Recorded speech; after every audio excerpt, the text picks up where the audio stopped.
Hello, Michael here, and let's talk about resilience. Because wow, it's been a tough time. It's been a tough time for the managers. It's been a tough time for team members. It's been a tough time for everybody.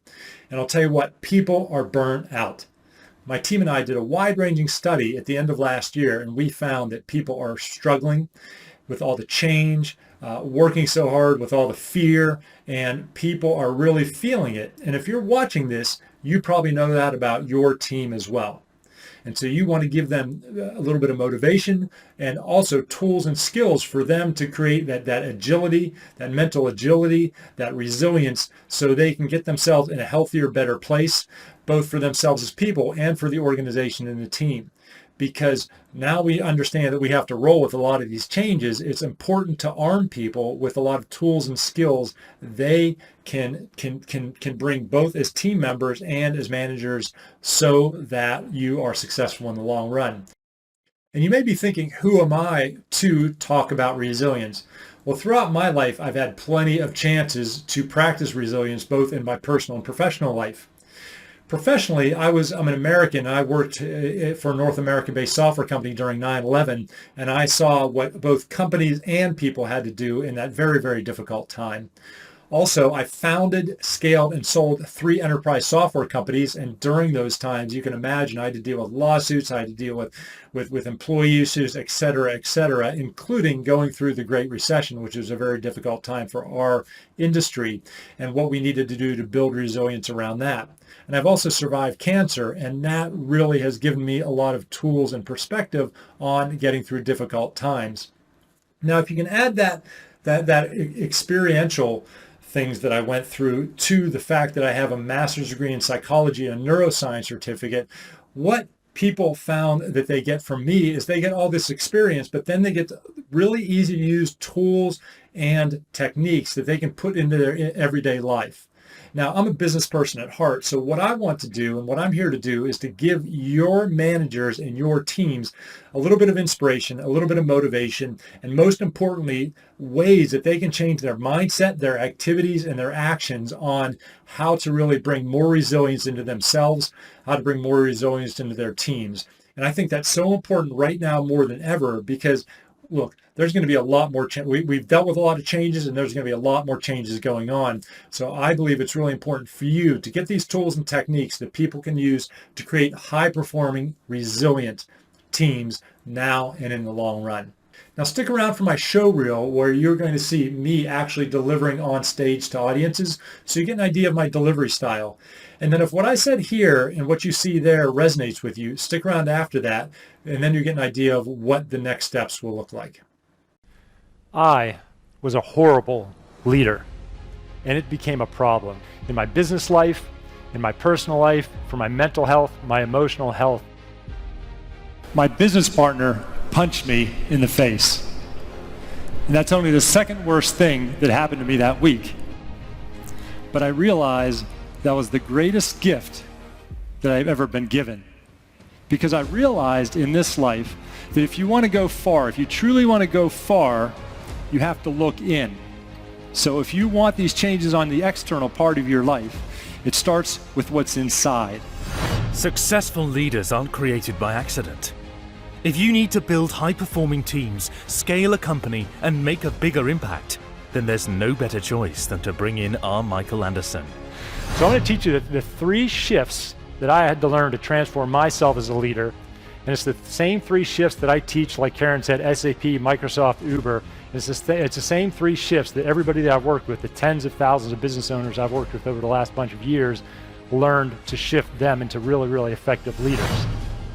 He has first-hand experience as a successful business leader through starting, scaling, and exiting 3 of his own enterprise software companies, one of which landed on the Inc. 5000 list and won the #1 best place to work. My businesses started to flourish because I was making connections with my employees. I was really getting to know them. I created a great culture. We created these amazing relationships with our customers. We were giving back to the community.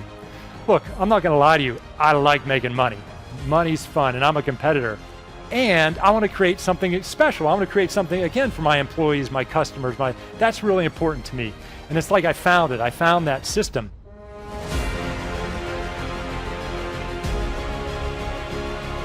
Michael has taught and mentored leaders from all different sizes of businesses. Stanford University has brought him into work with their startup ecosystem, and large firms like PwC, Microsoft and Salesforce bring him in to turn their managers into strategic leaders. He's a former radio show host, is a featured contributor to entrepreneur.com, has written 2 best-selling business leadership books, and was named Social Entrepreneur of the Year. While remote presenting may be new to some, Michael has been delivering virtually for the past decade. His unique method for achieving high levels of participation, engagement, and excitement gets rave reviews from attendees and meeting professionals alike. To empower, activate, and inspire your leaders, bring in our Michael Anderson and get them on the right track right now. Thank you.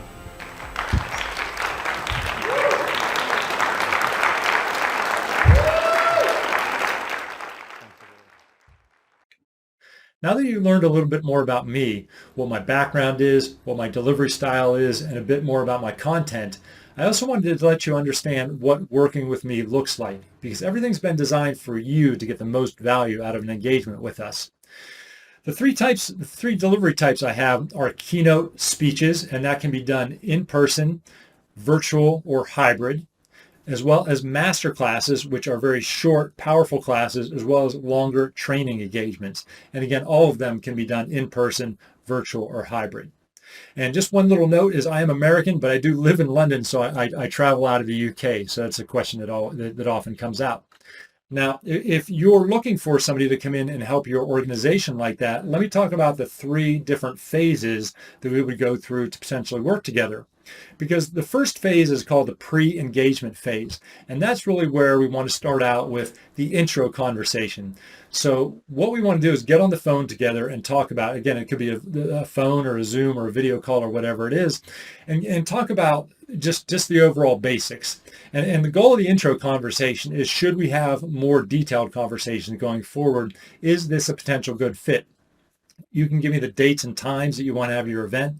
I can see if that's going to fit in my diary. We will talk about your overall pricing and budget. I'll tell you what the fees are. You can tell me what my budget is. We'll see if there's a match there. And then you can also talk about your overall goals for that's in your organization and your team and for the event. And we can see if that's a good match as well. And if it is, then we can set a time to talk more and get into more detail. Because the next step after the intro conversation is really to do some goals mapping. That's what I call it, because you have goals for this event, but you also have team and organizational goals.